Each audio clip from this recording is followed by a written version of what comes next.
Muling pinatunayan ng Regional Police Community Affairs and Development Unit 3 ang kanilang dedikasyon sa paglilingkod bayan sa pamamagitan ng isang matagumpay at makabuluhang community outreach program na isinagawa sa evacuation center ng bayan ng Santo Tomas, Pampanga dito lamang Sabado, ika-13 ng Setyembre taong kasalukuyan.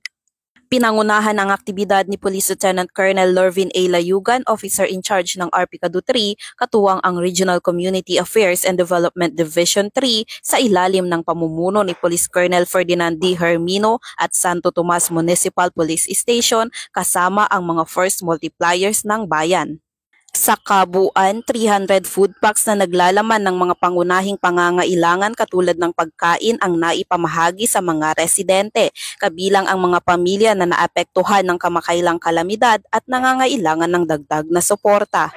Ang aktibidad ay sinabayan ni Police Lieutenant Colonel Layugan ng pagbibigay ng impormasyon hinggil sa mga pangunahing programa ng PNP, kabilang ang kampanya kontra krimen.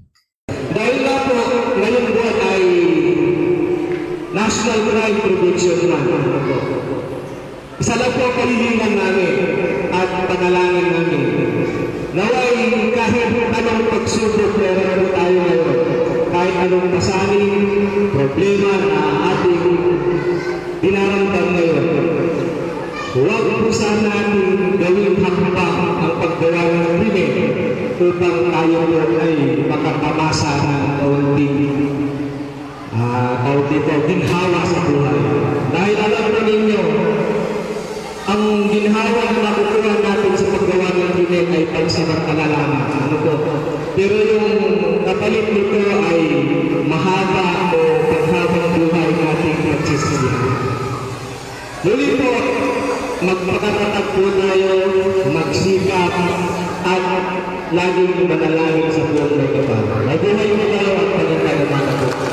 Nagpahayag naman ng pasasalamat ang mga residente sa natanggap na tulong at sa patuloy na presensya ng kapulisan sa kanilang lugar.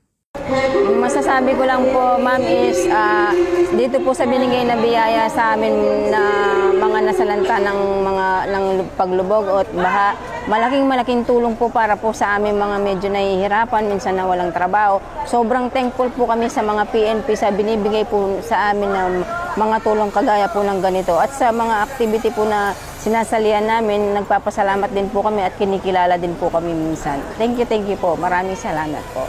Nangako ang mga kapulisan na ipagpapatuloy ang mga proyektong maghahatid ng serbisyong panlipunan at magpapatibay ng ugnayan ng PNP at mamamayan tungo sa ligtas, maunlad at mapayapang pamayanan sa gitnang Luzon. Bilang malinaw na patunay na ang kapulisan ay hindi lamang nakatuon sa pagpapanatili ng kapayapaan at kaayusan, kundi maging sa pagtulong sa pagbangon ng mamamayan mula sa iba't ibang hamon ng buhay.